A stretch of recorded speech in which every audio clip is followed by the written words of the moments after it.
Sud Radio, mettez-vous d'accord, 9h-10h, Valérie Expert. Bonjour à toutes et à tous, dernier jour de la semaine, vendredi 9 juin. Nous sommes ensemble jusqu'à 10h évidemment. Nous allons revenir sur le choc, l'émotion provoquée par le drame à Annecy. Pouvait-on anticiper? On va parler de la récupération politique, on va parler immigration et droit d'asile. Et puis on va revenir sur notre balise IFOP fiduciale pour Sud Radio. 64% des Français pensent que la démocratie fonctionne mal. Pour commenter cette actualité ce matin, Paul Midi, bonjour. Vous êtes député Renaissance de l'Essonne. Jérôme Dubu, bonjour, membre du pôle ID chez Horizon. Michel Taube, fondateur du site d'information Opinion Internationale. Bonjour. Et Pascal Bataille, animateur, producteur et chef d'entreprise. Bonjour Pascal. Bonjour, il vous manque une bonnette, on va vous la porter sur votre micro. Écoutez, je vous ai annoncé effectivement je pense que c'est le sujet principal de cette matinée, l'effroi, le choc, l'horreur, après ces images qu'on a pu entreapercevoir hier sur les chaînes d'infos, ces images glaçantes de cet agresseur qui a frappé des enfants. C'est inconcevable, inimaginable. Comment peut-on s'en prendre à des bébés dans des poussettes? Beaucoup de réactions évidemment ce matin. On fera vos coups de cœur et vos coups de gueule à la fin de l'émission, parce que je pense que c'est important de commencer par ce sujet. Et je ne sais pas qui veut commencer. Jérôme Dubu c'est compliqué parce qu'effectivement on ne sait pas grand-chose. D'abord parce qu'on a des bribes d'informations. Ouais. On a eu la déclaration du procureur de la République hier qui a donné un certain nombre d'éléments, mais depuis on n'a plus rien. On nous dit ce matin que cette personne, cet individu, n'a pas pu être entendu parce qu'il est en crise profonde. Il se roule par terre, paraît-il, dans sa cellule. Bref, on a des détails, mais on n'a pas l'essentiel, puisqu'il n'y a pas eu encore d'audition. Ouais. Donc, on ne peut que être dans la compassion et dans le soutien aux familles qui ont connu cette affaire terrible. Alors, c'était à Annecy. Bon, moi, je ne sais pas si Annecy est une ville particulièrement touchée. Pourquoi est-ce qu'il était là? Ça, j'ai un élément de réponse à proposer. Oui, toute cette partie-là, on va pouvoir en débattre. Alors après, j'ai vu qu'il y a effectivement des déclarations qui semblent être effectivement frappées du sceau de la récupération politique. Bon, ça, ce que vous voulez, c'est à chaque fois la même chose. On n'y échappera pas dans ce milieu politique d'avoir des déclarations qui mettent en cause un tel ou un tel, qui mettent en cause des législations, qui mettent en cause un certain nombre de choses, notamment les accords de Schengen, puisque c'est de ça dont il s'agit. Donc on pourra en discuter, mais moi je crois que pour le moment c'est une affaire terrible et on manque beaucoup d'éléments. Oui, non, mais c'est sûr que pour l'instant, on n'a pas tous les éléments. J'entendais ce matin Olivier Véran qui apportait un certain nombre d'éléments en disant que c'est faux de dire qu'il était en situation régulière. Alors Paul Midi, effectivement, la situation, c'est Schengen, comme vous le dites. Il avait le droit d'asile, il avait obtenu le droit d'asile en Suède, donc il pouvait circuler librement sur le territoire français. Ouais, alors d'abord un mot effectivement pour les victimes et puis en particulier pour leurs parents. Pour cet acte qui est absolument abominable contre en particulier des enfants. Merci à la personne qui a fait fuir l'assaillant et merci aux forces de l'ordre qui sont intervenues en 4 minutes pour interpeller l'assaillant. Ceci étant dit, effectivement, je pense que c'est important qu'on fasse bien toute la lumière sur cet acte abominable avant d'en tirer des conclusions. Il faudra évidemment en tirer des conclusions extrêmement fortes et fermes, mais regardez la séquence de ces dernières heures. Au début, certains responsables politiques ont dénoncé un attentat terroriste islamiste, puis on a appris que l'assaillant se revendiquait comme chrétien et qu'il aurait crié au nom de Jésus-Christ avant de commettre son acte. Ensuite, certains responsables ont parlé d'immigration illégale et puis on apprend qu'il est en Suède depuis 10 ans, qu'il y a fondé une famille, qu'il s'est marié avec une femme et a fait un enfant et qu'il était sur le territoire français que depuis peu de temps. Donc il faut qu'on... D'abord, moi je pense aux enfants qui sont en particulier en urgence vitale, mais 2, il faudra qu'on fasse évidemment, dans le temps qui conviendra, la lumière complète sur ce sujet pour en tirer toutes les conséquences, bien sûr. Oui, Pascal Bataille, qu'est-ce que ça vous évoque? Moi, je disais en arrivant à mon ami Michel en face que je ne sais pas ce qui est plus affligeant aujourd'hui, ce drame évidemment horrible et qui nous touche tous, qui nous émeut tous, parce qu'on a tous ou presque des enfants, et si on n'en a pas nous-mêmes, on a des neveux, etc. C'est inimaginable on sait ce que c'est que d'imaginer qu'un de nos enfants puisse être victime d'une agression de ce type. Mais je ne sais pas ce qui est plus affligeant entre ça ou le niveau de nos politiques depuis hier, des réactions, y compris, Paul, de la vôtre, ce matin. De quoi s'agit-il aujourd'hui dans notre niveau d'information? Il s'agit tout simplement d'un tragique et abominable fait divers. De ce fait divers, les politiques de tous bords ont fait une récupération ignoble depuis hier. Et quand je dis de tous bords, je parle aussi du gouvernement qui récupère à sa façon ce fait divers. Je ne parle pas d'Éric Zemmour, dont on espère qu'un jour, enfin, à défaut de tourner cette fois sa langue dans sa bouche, il s'étouffera avec en l'avalant. Mais je parle de Gérald Darmanin qui nous fait tout d'un coup, qui crée une hiérarchie dans la tragédie en nous disant que c'est le jour le plus dramatique, le plus tragique qu'ont vécu les Français depuis qu'il est au gouvernement. Et alors c'est oublier Samuel Paty. Et alors c'est tout. Non, mais qu'est-ce que c'est que cette hiérarchie dans la tragédie? Est-ce que le crime contre Samuel Paty, c'est égorger, avoir la gorge tranchée, est inférieur? Enfin, ça veut dire quoi de faire de la hiérarchie dans la tragédie et dire on va tirer les leçons, il faut que effectivement nous prenions des mesures. Mais ça veut dire quoi? Vous savez bien les uns et les autres qu'il s'agit aujourd'hui d'un fait divers. Il s'agit d'un Syrien effectivement réfugié en Syrie de façon tout à fait légale, donc présent en France. Non, réfugié en Syrie. En Suède, excusez-moi, de façon légale. Et même donc, s'il était chrétien, arriver, qu'il soit chrétien ou musulman, mais on s'en fiche justement. Non, on s'en fiche pas tout à fait. On s'en fiche parce que s'il était musulman, on voit bien comment ça aurait été récupéré encore plus. Mais manque de bol pour tout cela, il est chrétien. Et il a crié Jésus au lieu de crier Allah Akbar. Mais vous voyez le niveau de médiocrité quand même de l'analyse politique, c'est-à-dire qu'on fait tourner c'est tous, quel que soit notre bord, de tirer la couverture à nous, alors qu'il s'agit uniquement d'un fait divers tragique, et il s'agit uniquement de s'associer à la peine des victimes et d'essayer de lutter un petit peu plus pour que les gens qui sont dangereux, qui sont des gens en situation psychiatrique dangereuse, soient pris en charge. On a eu il y a 15 jours le drame de cette infirmière tuée par un dément. Il était ni syrien, ni chrétien, ni musulman, ni quoi que ce soit, ni immigré. Il a quand même tué cette infirmière. Déjà, pour sa seule raison, ça n'est pas qu'un fait divers. Si, c'est un fait divers. Ça s'appelle un fait divers par définition. Un fait divers, c'est un crime, c'est un élément incontrôlé qui commet un crime tragique, évidemment, infiniment regrettable, mais dont il ne faut tirer aucune connotation politique autre que celle. Et si on s'occupait un peu des SDF d'accord? Et si on s'occupait un petit peu des gens en détresse psychiatrique dans notre pays? Alors, Michel Taube. Bon, d'abord, c'est effectivement, il n'y a pas de hiérarchie dans l'horreur, mais on est dans l'horreur. Et voilà, je pense qu'on est...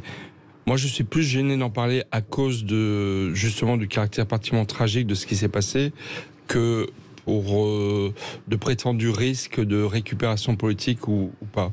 Je pense qu'on a le droit de s'exprimer, on a le droit d'émettre des hypothèses, on a le droit de se demander est-ce qu'il n'y a pas eu des dysfonctionnements institutionnels, juridiques ou autres qui ont fait que ce fait divers, entre 36 guillemets, aurait pu se produire. Ça vous gêne pas qu'Éric Zemmour parle de francocide au bout de 3 minutes alors que sur les 4 bébés... Non, moi je suis pas Éric Zemmour. Sur les 4 bébés, il y en a 2 de nationalité étrangère. Non, mais ce que je dis, c'est que... Mais ce matin, Olivier Véran posait la question de savoir est-ce qu'il y a un grand horloger qui détermine à quel moment on a le droit de réagir? Exactement. Et moi, on a le droit. Alors, je suis d'accord avec vous que ça a été. Sinon, on ne fait pas d'émission, quoi. Ouais. On n'a plus le droit de parler, de s'exprimer, d'essayer de. Moi, je les empêche pas. Mais il y a peut-être une mesure dans la. Alors, dans la mesure, je voudrais essayer de m'en tenir j'espère, à une certaine mesure. Sinon, Pascal veillera à ma démesure. Mais non, je pense que ça n'est pas qu'un fait divers. Ça n'est pas qu'un fait divers. On en est déjà sûr à l'instant où on parle. Ça n'est pas qu'un fait divers. C'est un fait divers, mais c'est aussi le reflet, l'expression, l'illustration tragique d'un échec complet de la politique européenne de migration et plus particulièrement des accords de Schengen. Parce qu'effectivement, ce monsieur a voulu devenir suédois. Il a fait plusieurs demandes de naturalisation. Elles lui ont été refusées.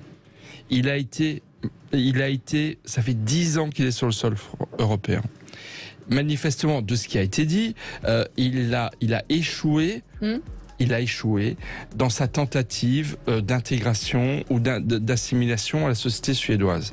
Et du coup, il a pris, moi j'appelle ça des errants de la misère. Il a pris un autre chemin et il est arrivé à Annecy. Alors là, quand même une petite remarque. Le maire d'Annecy est un élu écologiste qui a été élu en 2020 et qui, depuis 2020, a déployé une très forte politique d'accueil des réfugiés et des demandeurs d'asile. Il revendique, depuis son élection, le fait que Annecy soit une ville refuge pour les demandeurs d'asile et les réfugiés. Est-ce que c'est ce que voulaient les habitants d'Annecy? Est-ce que cette ville, et la question va être posée nécessairement, et c'est pas de la démagogie que de le dire, c'est une réalité. Pourquoi ce monsieur est-il arrivé à Annecy? Il est arrivé par hasard?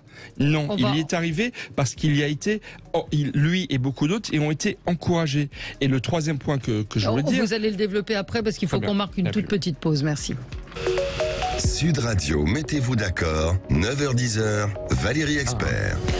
Nous revenons ce matin sur la tragédie hier qui s'est déroulée à Annecy. Fait divers, nous disait Pascal Bataille, ça soulève un certain nombre de questions sur Schengen, sur la façon, sur les OQTF, sur l'immigration, même si vous dites que ça aurait pu arriver à n'importe qui. Néanmoins, il était SDF, il dormait dans la rue. Alors Michel, vous aviez un troisième point. C'est que vu la violence de ce qu'il a commis, sans prendre comme ça des enfants dans des poussettes, mais c'est vraiment, on ne peut que imaginer qu'il a pété les plombs, qu'il est devenu fou sur l'instant. Excusez-moi la formule, mais que c'est pas possible autrement, je pense. Mais dans cette hypothèse-là, si elle est vérifiée, moi, je pense qu'il va se reposer la question, qui dans d'autres pays est gérée autrement qu'en France, de devoir juger des personnes jugées, considérées comme irresponsables. Si on considère qu'il a perdu tout discernement et qu'il a... moi, je pense que même si à la fin, une fois jugé, il est hospitalisé, il doit y avoir un procès. Et en France, il y a cette habitude. On est ça, c'est encore tous les pays. La question va vite se poser. Est-ce qu'on juge les fous? Mais oui, mais la question va nécessairement se poser. Mais c'est important de se poser la question. Il y a plusieurs choses qui ont été dites sur lesquelles moi je suis pas tout à fait d'accord. Pascal dit que c'est un fait divers. Non, c'est pas un fait divers comme un autre. C'est pas un fait divers banal. C'est un fait divers au sens où effectivement il y a eu une agression avec un couteau, mais la symbolique est très forte. Et la symbolique, dans une agression comme ça compte. Enfin, tout le monde parle de ça ce matin. Tous les Français sont atterrés et sont extrêmement choqués par ce qui s'est passé. Donc c'est pas un fait divers banal. Alors il y a eu une succession de faits divers plus tragiques les uns que les autres depuis un certain nombre de mois. Vous avez cité effectivement cette infirmière qui a été tuée dans cet hôpital. Il y en a eu d'autres. Il y a eu ce jeune qui a été agressé au stade de foot à Ajaccio, qui a beaucoup marqué aussi les Français. Bref, il y a un certain nombre d'accumulations de faits qui marquent les Français. Et ça, on ne peut plus considérer que ce sont des faits divers.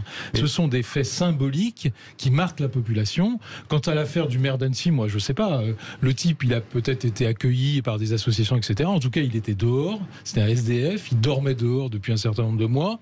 Néanmoins ça pose plusieurs questions quand même sur la politique migratoire, parce que vous pouvez pas considérer ça comme un fait divers précisément. Il faut en tirer les leçons. Je sais pas si on le fera. Moi, mais quelles leçons Parce que ça pose quoi comme question? Je suis très sceptique sur cette affaire. D'abord, le fonctionnement de Schengen, puisque je vous rappelle que Schengen, c'est quand même la protection des frontières européennes. Or, tout le monde sait très bien, malgré les cris d'un certain nombre de gens en situation d'exercer des pouvoirs européens, On sait bien que Frontex, ça ne marche pas depuis des années. Regardez ce qui se passe en Italie depuis le début de l'année. C'est une invasion. C'est une invasion. Donc, on sait bien que Frontex ne marche pas. En tout cas, elle n'a pas assez de moyens. On les a renforcés à plusieurs reprises, mais ça marche toujours pas. Donc, se pose la question de savoir ce que l'on fait de Schengen. Et ça fait des années et des années qu'on se pose la question sans avoir de réponse. Paul Midi. Oui, peut-être un commentaire sur effectivement ce que disait Pascal Bataille sur on va voir comment il faut qualifier cet acte odieux, mais c'est un drame. Et quand on est responsable politique, on doit de toute façon analyser les faits pour en tirer toutes les conclusions qu'on peut pour améliorer notre système. Même quand c'est vous qui utilisez ce mot-là, un fait divers, quand on a un accident de la route, il faut en tirer des conclusions sur comment on peut améliorer notre politique de sécurité routière. Et donc, il faut qu'on arrive à comprendre les détails de ce qui a conduit à cet acte qui est absolument abominable pour voir où est-ce qu'on peut agir. Pas en tirer des conclusions trop hâtives, c'était mon propos précédent, mais il faut, c'est notre responsabilité de responsable politique d'être en capacité d'agir. Mais comment voulez-vous agir sur un cas comme celui-là? Qu'est-ce qui aurait pu être fait? Il faut comprendre. À part fermer les frontières et refuser toute l'immigration. C'est pour ça qu'il faut bien comprendre. Si c'est un cas psychiatrique, peut-être le sujet, c'est notre capacité à identifier des gens qui sont dans une dérive psychiatrique. Là, vous avez du boulot. Hein. Je veux juste aller demander au SAMU, demander aux policiers de voir le nombre de cas psychiatriques qu'ils ramassent dans la rue, qu'ils emmènent dans des hôpitaux psychiatriques et à qui on dit on n'a pas la place, relâchez-les, remettez-les dans la rue. Sûr, ça fait 15 ans que ça dure. Je veux dire, j'ai traité ce sujet-là sur LCI il y a 15 ans. Des médecins étaient venus raconter ça. Je ne vois pas ce qui a changé depuis. On a une politique publique là-dessus et s'il faut la renforcer, c'est pas la renforcer. Monsieur le député, ça fait des années qu'on dit qu'il faut la renforcer et ça fait des années qu'on fait exactement le contraire. La réalité, c'est que la psychiatrie en France est en lambeaux, et que effectivement, il y a une baisse considérable des moyens donnés à la psychiatrie. C'est l'un des parents les plus pauvres du système de santé français. Et donc c'est ça c'est la réalité. Et puis après, moi je pose la question, je répète, quand j'ai vu qu'il était en Suède depuis 10 ans qu'il essaye de devenir suédois et qu'il n'y arrive pas, et qu'il ne le sera pas, je me dis, mais effectivement, combien y a-t-il de milliers de demandeurs d'asile, de réfugiés, de personnes sans papier, qui veulent obtenir et qui ne l'obtiendront pas. Il y a un stock, excusez-moi le mot, il n'est pas beau du tout, de personnes qui s'accumulent et qui sont là pour des décennies et des décennies dans une impasse complète. Et donc je pense que c'est un motif certainement pour beaucoup de péter les plombs et à un moment donné de se retrouver dans une impasse et de se dire qu'est-ce que je vais devenir, j'ai pas de revenus, je peux pas travailler, je peux pas, etc. Mais le problème c'est il faut que nos politiques trouvent des solutions. Non, mais attendez, parce qu'on ne peut pas. Sauf que sur le travail, il y a des tas de gens qui sont en situation illégale et qui travaillent en France. La preuve, c'est que il avait un titre de séjour en Suède, il pouvait travailler en Suède. La preuve, c'est que le projet de loi immigration du gouvernement veut régulariser tous ces gens qui travaillent de manière illégale, dont un certain nombre de professions ont besoin, parce qu'on ne trouve pas d'autres manœuvres. Donc ça, le fait de travailler, c'est pas tout à fait la même chose, mais si vous voulez, si on se dit on ne peut rien faire, c'est la démission du politique.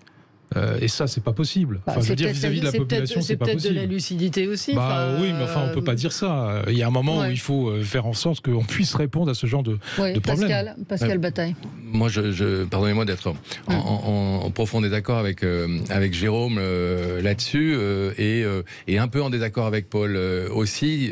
Bien sûr que gouverner, c'est éviter de reproduire des erreurs et que des événements tels que celui-ci, des drames tels que celui-ci doivent nous permettre de tirer certaines leçons, mais gouverner, c'est aussi prévoir et anticiper. Et le gouvernement, le mode de gouvernement qui consiste uniquement à prendre des mesures très visibles et démagogiques en réaction à des événements tels que celui-ci, ne me semble pas la bonne façon de faire de la politique, premièrement. Deuxièmement, je pense que le seul vrai débat concernant ce tragique événement est celui que Michel a introduit, c'est celui du traitement, et que j'ai voulu aussi un petit peu introduire tout à l'heure, c'est celui du traitement à la fois des personnes en détresse psychiatrique dans notre pays, celui du traitement des SDF aussi, qui est un véritable échec de la France depuis des décennies. Rappelons-nous que Sarkozy avait dit quand même qu'il s'engageait à ce qu'il n'y ait plus de SDF dans la rue à la fin de son mandat, et non pas du tout celui de l'immigration. Et faire l'amalgame aujourd'hui entre ce sujet-là et celui de l'immigration, c'est se tromper. Ça ne veut pas dire qu'il n'y a pas un problème d'immigration. Ça veut dire que traiter l'immigration à la résonance de ce type d'événement-là, c'est une catastrophe. C'est une catastrophe parce qu'on est dans l'émotion, parce que les Français, justement, comme le disait Jérôme, ils vont se poser la question de qu'est-ce qui se serait passé si ce Syrien avait obtenu effectivement, comme le disait Paul tout à l'heure, son statut de réfugié en France, comme il le demandait, et on lui a refusé il y a quelques jours. Est-ce que c'est ça qui lui a fait péter le plomb? Mais c'est justement ça qu'il ne faut pas dire aux Français. C'est ça où les médias ont aussi une responsabilité. C'est là où nos responsables politiques doivent avoir un discours mesuré, réfléchi, un discours d'anticipation, un discours de pédagogie et pas un discours de récupération. Parce qu'il soit syrien, français, italien, américain, le type a juste pété les plombs. Et il aurait pu péter les plombs pour n'importe quelle raison. Pardon, je finis juste. On n'en a pas parlé une seconde. Il y a une semaine, le 6 juin, il y a une assistante sociale qui a été très grièvement blessée. On l'a dit tout à l'heure. Non, je ne parle pas de l'infirmière. L'infirmière a été tuée. Une autre assistante sociale. Voilà. On en a très peu parlé dans les médias, qui a été agressée par un fou, encore une fois. Non, pas par un fou du tout. Pas par un fou du tout, par un type tout à fait sensé qui se voyait refuser des aides sociales. Qui réagit violemment. C'est exactement ce que je veux dire. Un fou. Pas tout à fait un fou. Mais si, pourquoi un fou? Quelqu'un qui a pété les plombs. Il a pété les plombs, pourquoi? Parce qu'on lui a refusé, effectivement, c'est une aide sociale qu'il avait demandé. Mais c'est exactement la même chose. Qu'il soit français ou syrien, c'est la même chose. C'est des gens qui, aujourd'hui, dans notre société, pètent les plombs parce qu'ils ne sont plus pris en compte. Ah non, mais c'est pas tout à fait la même chose. Ça n'a rien à voir avec l'immigration. On se retrouve dans un instant, 9h27 sur Sud Radio. Sud Radio, mettez-vous d'accord, 9h-10h, Valérie Expert. Je voulais rendre hommage à cet homme qui s'est interposé, ce jeune Henri qui faisait le Tour de France, jeune chef scout qui faisait le Tour de France des cathédrales et qu'on a pu voir sur des images, poursuivre l'assaillant, détourner son attention pendant un moment de l'aire de jeu. Il le poursuit avec son sac à dos et un sac.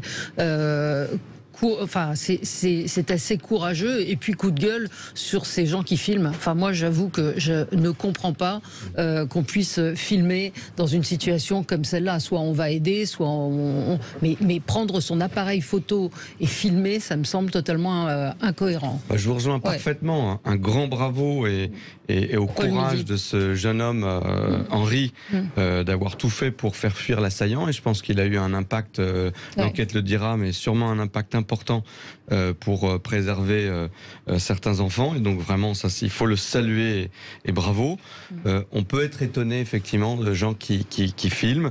Même si je fais le petit commentaire que ça peut être parfois très utile à la justice. Bien sûr, oui, non, mais ou à la police pour qualifier les faits et récupérer les assaillants. Mais c'est vrai qu'on peut toujours s'étonner de cette propension à filmer en plein drame. Oui, mais c'est vrai que ce jeune homme a fait... Michel Taube. Non, moi je pense que c'est pas un problème d'immigration, c'est un problème de vous revenez vous sur l'immigration. Oui, mais c'est un problème d'échec. En fait, c'est un drame français, un drame européen. C'est-à-dire qu'en fait, je trouve que quelqu'un qui arrive sur le sol européen, qui essaye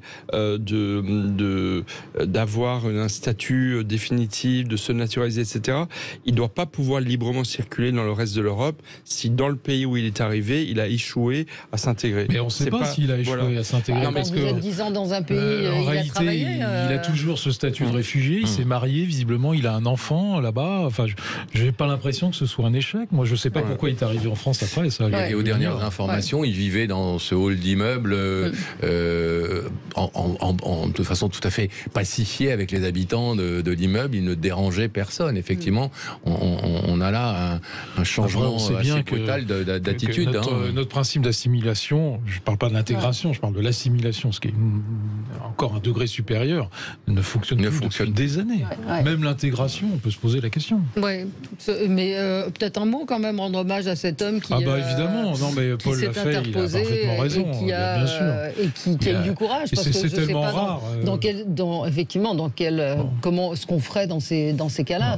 En général, c'est plutôt la passivité. Donc, ce qui est effectivement déplorable, regrettable en tout cas, c'est qu'il n'y ait pas eu plusieurs Henri. Absolument. Et que moi, je suis quand même si effectivement Paul a raison de souligner que ça sera peut-être utile à la justice, quoique je ne sais pas dans quelle mesure c'est recevable, mais s'il n'avait pas été arrêté, on aurait pu voir son visage. À part si c'est une dame de 80 ans totalement impotente, mais rester là à filmer, ça en dit tellement long sur ce qu'est aujourd'hui notre société du spectacle au sens fort du mot, et effectivement qu'on puisse être capable de filmer quelqu'un en train de poignarder des enfants sans avoir le réflexe d'intervenir au péril de sa vie. Enfin, ça devrait être et de le poster viscéral. sur les réseaux, parce que de le filmer en disant je vais transmettre à la police, ce qui a été le cas dans des... Mais là, ça paraît un peu... Il a fallu que le gouvernement prenne un tâche avec Twitter pour faire retirer des vidéos qui circulent toujours, inacceptables, qui circulent, mais qui je rappelle que c'est illégal et que vous pouvez les signaler sur la plateforme Pharos en ligne. Bravo à Henri, et honte à ceux qui ont filmé sans intervenir. Mais ça continue, là j'en ai vu une passer qui continue, celle de l'intervention des policiers qui tournent. Et en plus, ce que je veux dire, c'est que ces vidéos horribles, quand on a un enfant comme c'est mon cas, je veux dire, c'est un vrai problème, parce qu'en fait, vous recevez la vidéo à votre insu, en fait. Elle vient de tous les côtés. Elle vient sur TikTok, elle est sur YouTube ou sur des mais vous le recevez par WhatsApp sans que vous ayez rien demandé.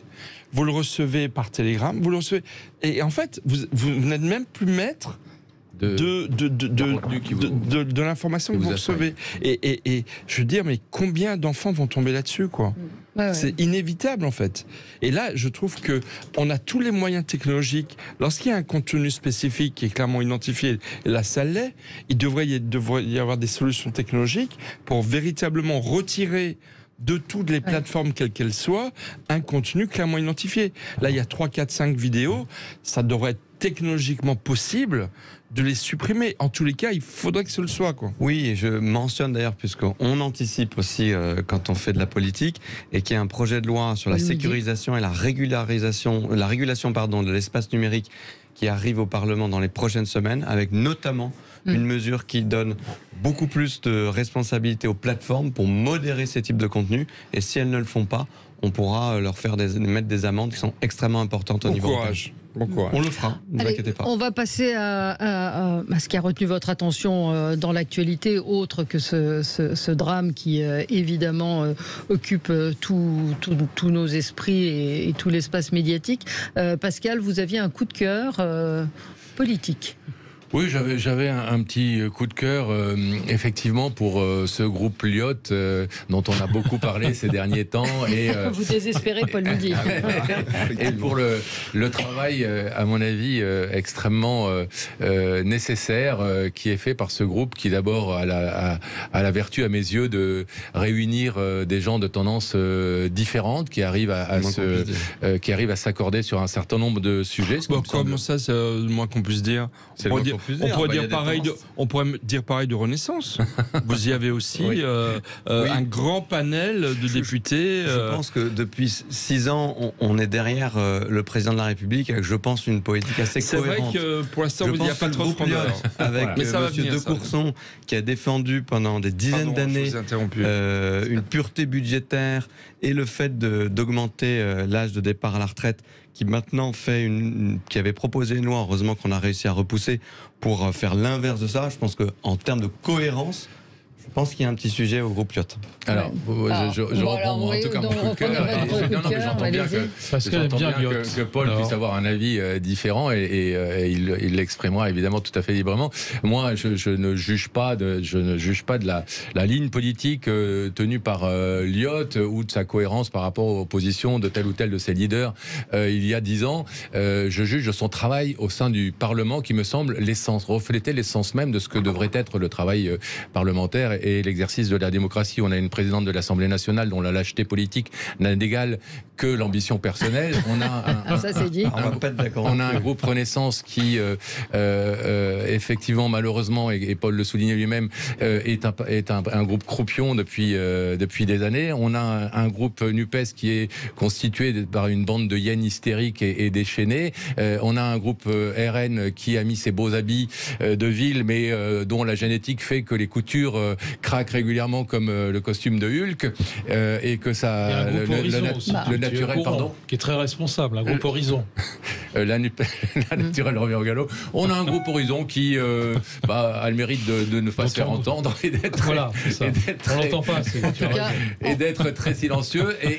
Et enfin, un groupe LR qui essaie désespérément de ne pas être totalement dissous par la combinaison des acides macroniens et RN. Donc, le seul groupe qui me semble faire un vrai boulot parlementaire, c'est ce groupe Lyotte. Voilà, je juge pas, je travaille pas là, je ne réfléchis pas sur le fond, même si je suis pas forcément en désaccord avec certaines choses qu'ils disent, mais en tout cas sur la qualité du travail, qui vont utiliser les armes parlementaires qui sont à leur disposition avec beaucoup d'intelligence. Et là-dessus, l'expérience de Charles de Courson n'est pas inutile, bien évidemment. Et voilà, et j'aimerais moi voir plus ça à l'Assemblée de la part de tous les groupes, plutôt que ce à quoi on assiste.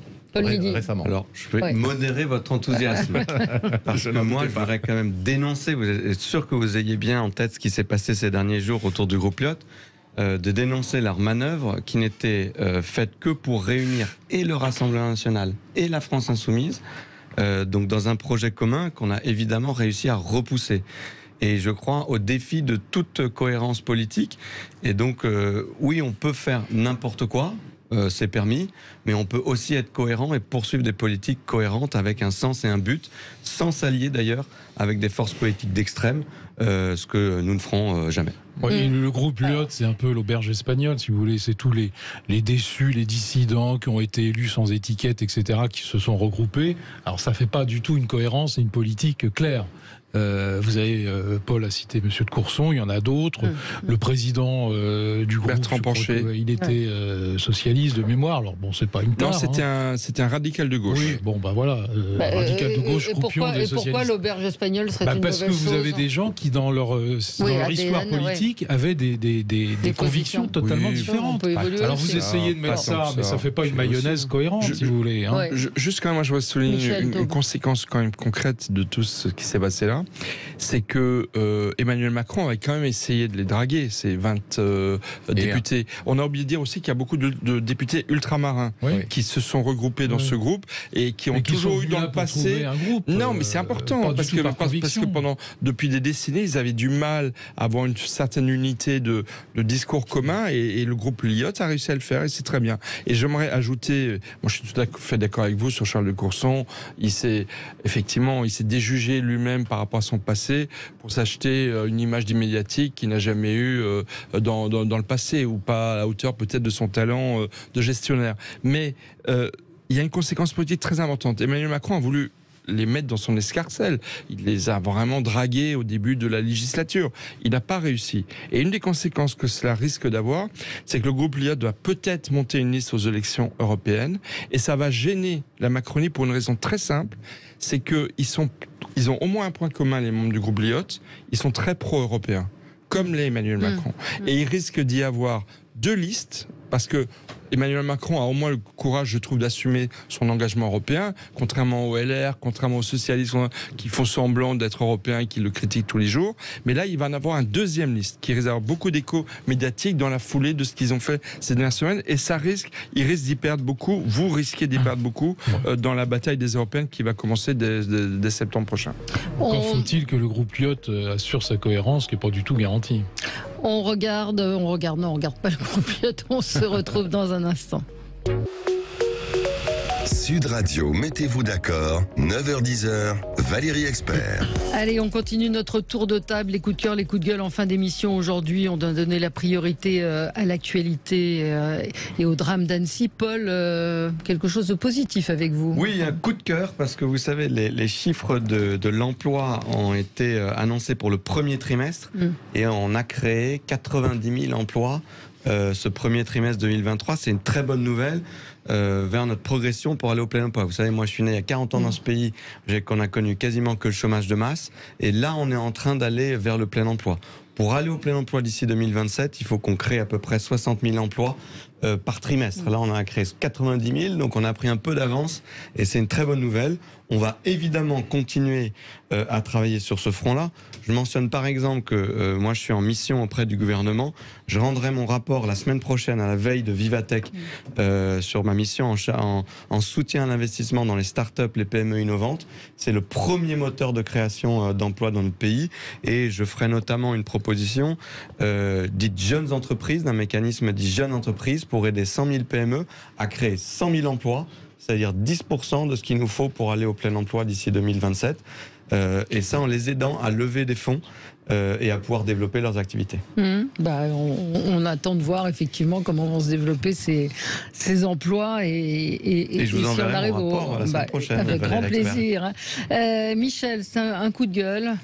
Oui, alors évidemment, ce qui s'est passé à Annecy a complètement occulté, parce que je trouve que c'est très grave ce qu'il a dit, Manuel Bompard, qui hier sur BFM TV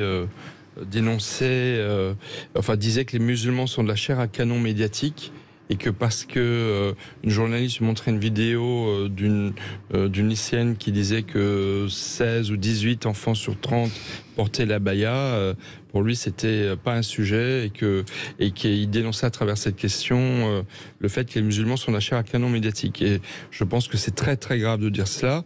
Moi je sais pas par rapport aux médias, c'est pas le problème, c'est par rapport à la réalité des faits. C'est que il y a effectivement une réalité qu'une partie de nos concitoyens de confession musulmane est contre l'avis de beaucoup qui sont républicains, laïcs, très attachés à la France, ne comprennent pas qu'il y a de plus en plus de jeunes femmes qui portent l'abaya, et de faire croire, de laisser entendre que l'abaya ne serait pas un vêtement un tant soit peu religieux ou qu'il ait une dimension religieuse, c'est totalement se foutre du monde et occulter cette réalité vestimentaire et culturelle. Donc je trouve que voilà, donc il n'y a pas, les musulmans ne sont pas une chair à canon médiatique, pas du tout, sinon pour flatter l'électorat de M. Bompard. Ce qu'on a dit hier ici même, c'est la cible qui a été mise dans le dos des journalistes du Parisien, c'est-à-dire l'accusation d'islamophobie tue. On rappelle que Charlie Hebdo, c'est suite à des accusations d'islamophobie. Donc soutien à ces journalistes. Moi je partage tout à fait ce que dit Jérôme Michel. Ça donne une vision tout à fait extravagante de l'évolution de la société française. On est dans une évolution sur ces sujets-là, on en a parlé accessoirement sur l'affaire d'Annecy, mais bon, c'était pas lié forcément. Mais sur ce sujet-là, on voit bien qu'on a une dérive à l'anglo-saxonne. C'est-à-dire qu'on a une juxtaposition des communautés qui vivent plus ou moins bien ensemble. Parfois ça va bien, parfois ça va très mal. Ça peut aller très mal. On en a eu des exemples. Et c'est pas du tout la tradition française. La tradition française, c'est à minima l'intégration, voire l'assimilation, et on n'est plus du tout dans cette tradition-là. Et donc ça fait des années que ça dure d'ailleurs. Moi je ne suis pas le seul à le constater. Il y a des récupérations politiques évidentes. On a parlé d'Éric Zemmour, on pourrait parler du Rassemblement national dont c'est le fonds de commerce aussi. Mais enfin, il faut quand même se poser de la question. Est-ce que cette évolution va se poursuivre ? Quand je vois Manuel Bompard dire ça, c'est pas la première fois d'ailleurs. Vous vous souvenez de cette marche organisée par des islamistes très durs auxquels la France insoumise, Jean-Luc Mélenchon avait participé dans Paris, où on avait crié mort à Israël, mort aux Juifs. Bon, si vous voulez, si on continue comme ça, c'est l'explosion de la société française. Donc il y a un moment où il faut stopper. Il faut dire non, on n'est plus d'accord avec cette évolution. Notre tradition, ça n'est pas la tradition anglo-saxonne de juxtaposition des communautés.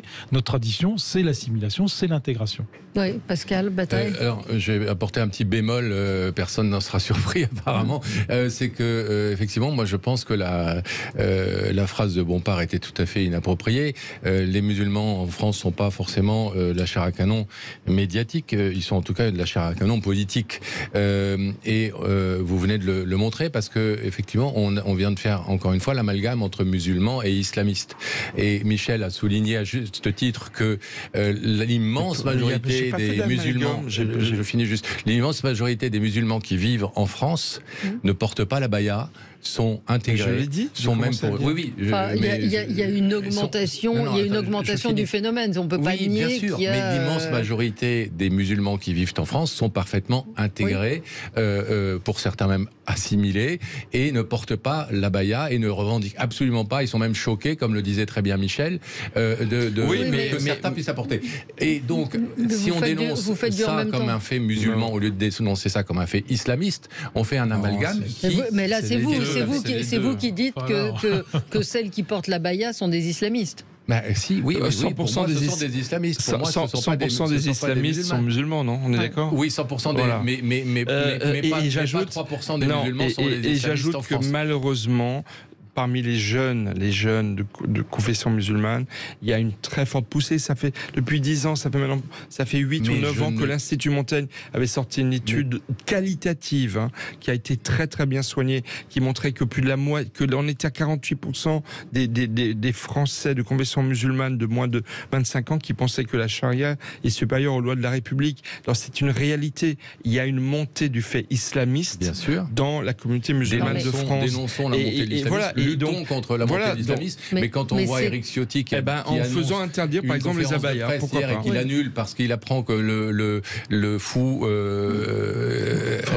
poignardeur d'enfants n'est pas musulman mais qu'il est syrien, il est chrétien, syrien, on est totalement dans ce que ça c'est un détail, mais tu peux pas nier que l'évolution de la société française c'est ça aussi qui participe de la radicalisation des jeunes quand ils se sentent rejetés. Tu peux pas nier que l'évolution actuelle de la société française, elle est contraire à notre tradition d'intégration. Je ne le nie pas, je suis d'accord avec ça. Effectivement, le sondage IFOP, 74% des Français musulmans de moins de 25 ans affirment placer l'islam au-dessus de la République. Bien plus de 40%. Et là, je vois un tweet, des tweets qui...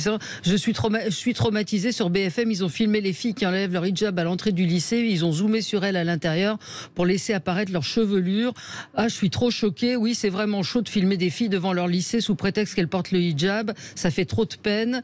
Ils le font tourner en boucle. Je vais avoir un ulcère, qu'Allah nous facilite la hijra, etc., etc. Oui.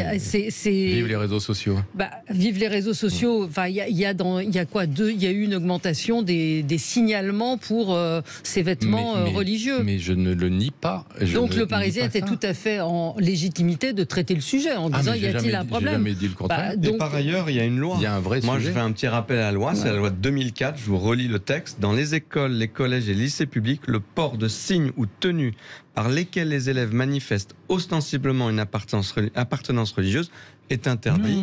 Mais Monsieur Midi, Manuel Bompard disait hier que pour lui, ça n'est pas un affichage ostensible religieux que les abayas. Et il a tort. Et il a quotidiennement ce que dit Manuel Bompard. Mais bien entendu, beaucoup, malheureusement, mais voilà, il le fait pour des raisons électorales et qui sont vraiment petites, j'ai envie de dire, parce que oui, il faut le redire très clairement, l'abaya est un vêtement à dimension religieuse, ostensible et ostentatoire, et qui tombe sur le coup de la loi. Oui, mais alors s'il tombe sur le coup de la loi, s'il tombe sur les coups de la loi, combien y a-t-il eu de décisions Énormément. Moi, je pense à toutes les équipes pédagogiques dans tous nos établissements de France qui quotidiennement sont face à ce type de sujet et traitent le sujet de la meilleure façon possible. Ça va jusqu'à la justice parfois et des exclusions d'élèves des établissements. Très peu. Et donc, il faut que la loi s'applique. Mais le problème, c'est que cette loi a 20 ans... Je mentionne un point quand même. Il ne faut pas non plus négliger que nous avons un objectif de lutte contre les discriminations. Et il y a des discriminations qui sont liées à l'islamophobie. Il faut aussi lutter contre ça. Un point sur la loi, parce que la loi a 20 ans. Elle a été, vous vous souvenez, cette affaire de Creil, où le proviseur très courageux, qui est devenu d'ailleurs député après, a exclu ces deux jeunes filles. Vous vous souvenez cette affaire? Bien sûr. La loi, ça, c'était en 89. Oui, mais la loi, elle a mis quasiment 10 ans Vous voulez que je vous cite Elle a 20 ans, la loi. Je termine très rapidement. Ouais. Et je suis désolé de le dire, je vais m'inscrire en faux sur ce que dit Paul Midi sur ce sujet. La loi n'est pas respectée dans la plupart des cas. Parce que les proviseurs, parce que les enseignants n'ont pas les armes pour lutter contre ça. Discutez avec les professeurs, vous verrez. Ils sont pas aidés. C'est des établissements dans la circonscription. Oui, mais il faut les aider plus, je suis d'accord. Mais ils ne sont pas aidés par le ministre de l'Éducation. Il ne faut pas non plus nier le travail qu'ils font au quotidien. Parce que ça serait vraiment... Monsieur le député, tout à l'heure, vous rigoliez de l'auberge espagnole que constitue l'IOT.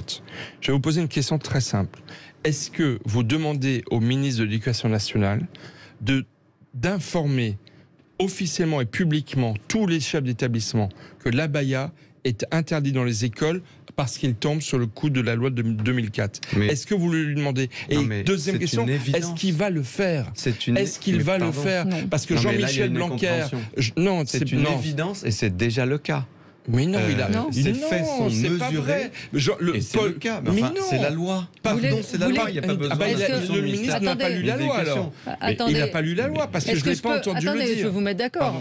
Hier, Pape Ndiaye, ministre de l'Éducation, déclare l'appréciation du caractère religieux ou pas, ce sont les chefs d'établissement qui doivent l'apporter. Eh ben c'est scandaleux. Démerdez-vous. Eh ben c'est scandaleux. C'est Jospin en 89 qui a créé, avait dit c'est aux chefs d'établissement quelle honte, quelle lâcheté. C'était moi très clair. Donc l'auberge espagnole, elle est. C'est ce que je dis. La loi n'est pas respectée. Enfin tous les jours il y a des atteintes à la loi sur ce sujet. L'uniforme, on n'aura plus de problème.